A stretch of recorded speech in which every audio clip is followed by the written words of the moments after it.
రెండవ సమూయేలు గ్రంథము 19వ అధ్యాయము.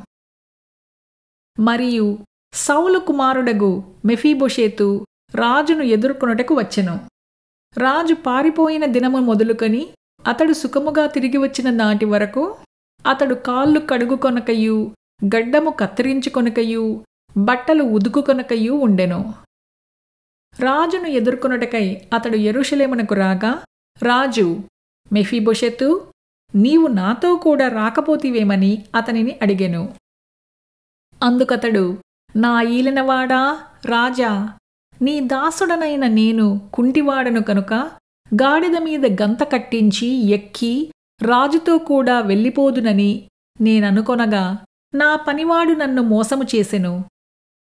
సీబా నీ దాసుడనైన నన్ను గూర్చి నా ఏలినవాడవును రాజువును అగు నీతో అబద్ధమాడెను. అయితే నా ఏలినవాడవును రాజువును అగు నీవు దేవదూత వంటి వాడవు. నీ దృష్టికి ఏది అనుకూలమో దాని చేయుము.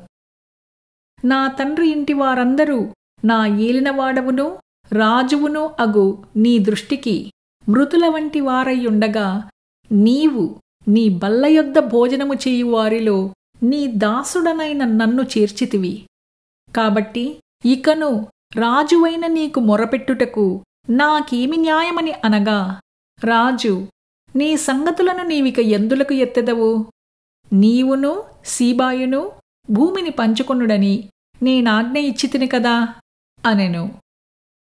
అందుకు మెఫీబోషెతు, నా ఏలినవాడవగు నీవు నీ నగరికి తిరిగి క్షేమముగా వచ్చియున్నావు కనుక అతడు అంతయు తీసుకునవచ్చుననెను.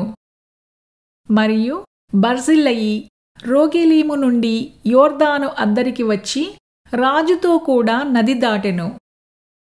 బర్జిల్లయి 80 సంవత్సరముల వయస్సు కలిగి బహుముసలివాడై ఉండెను. అతడు అధిక ఐశ్వర్యవంతుడు కనుక రాజు మహనయీములో ఉండగా అతనికి భోజన పదార్థములను పంపించుచూ వచ్చెను. యెరూషలేములో నా యొద్ద నిన్ను నిలిపి పోషించెదను. నీవు నాతో కూడా నది దాటవలనని రాజు బర్జిల్లయితో సెలవీయగా బర్జిల్లయి, రాజువగు నీతో కూడా యెరూషలేమునకు వచ్చుటకు ఇక నేనెన్ని దినములు బ్రతకబోవుదును? నేటికి నాకు 80 ఏండ్లాయెను. సుఖదుఖములకున్న భేదమును నేను గుర్తింపగలనా? అన్నపానముల రుచి నీ దాసుడనైన నేను తెలుసుకొనగలనా? గాయకుల యొక్కయు గాయకురాండ్ర యొక్కయు స్వరము నాకు వినబడునా? కావున నీ దాసుడనగు నేను నా ఏలినవాడవును రాజువును అగు నీకు ఎందుకు భారముగా ఉండవలెను? నీ దాసుడనైన నేను నీతో కూడా నది దాటి అవతలకు కొంచెము దూరము వచ్చెదును కాని రాజువగు నీవు నాకంత ప్రత్యుపకారము చెయ్యనేలా? నేను నా ఊరియందుండి మరణమై నా తల్లిదండ్రుల సమాధియందు పాతిపెట్టబడుటకై అచ్చటికి తిరిగిపోవునట్లు నాకు సెలవిమ్ము. చిత్తగించుము. నీ దాసుడగు కింహాము నా ఏలినవాడవును రాజువును అగు నీతో కూడా వచ్చుటకు సెలవిమ్ము. నీ దృష్టికి ఏది అనుకూలమో దానిని అతనికి చెయ్యుమని మనవి చేయగా రాజు, కింహాము నాతో కూడా రావచ్చును. నీ దృష్టికి అనుకూలమైన దానిని నేను అతనికి చేసెదను. మరియు నా వలన నీవు కోరునదంతయు నేను చేసెదనని సెలవిచ్చెను.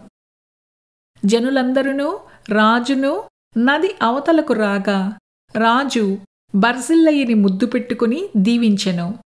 తరువాత బర్జిల్లయి తన స్థలమునకు వెళ్ళిపోయెను. యూదా వారందరును ఇశ్రాయేలు వారిలో సగము మందియు రాజును తోడుకుని రాగా రాజు కింహామును వెంటపెట్టుకుని గిల్గాలునకు వచ్చెను. ఇట్లుండగా ఇశ్రాయేలు వారందరును రాజునొద్దకు వచ్చి, మా సహోదరులకు యూదావారు ఎందుకు నిన్ను దొంగిలించుకుని నీ ఇంటి వారిని నీ వారిని యోర్దాను యువతలకు తోడుకుని వచ్చిరని అడుగగా యూదా వారందరూ, రాజు మీకు సమీప బంధువుడై ఉన్నాడు కదా, మీకు కోపమెందుకు? అలాగుండినను మాలో ఎవరైనను రాజు సొమ్ము ఏమైనను తింటిమా? మాకు ఈనాము ఏమైనను ఇచ్చెనా? అని ఇశ్రాయేలు వారితో అనిరి. అందుకు ఇశ్రాయేలు వారు, రాజులో మాకు 10 భాగములున్నవి.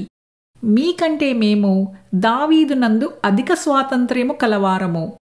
రాజును తోడుకొని వచ్చుట గురించి మీతో ముందుగా మాట్లాడిన వారము మేమే కదా. మీరు మమ్ము నిర్లక్ష్యము చేసితిరేమి అని యూదావారితో పలికిరి. యూదావారి మాటలు ఇశ్రాయేలు వారి మాటల కంటే కఠినముగా ఉండెను.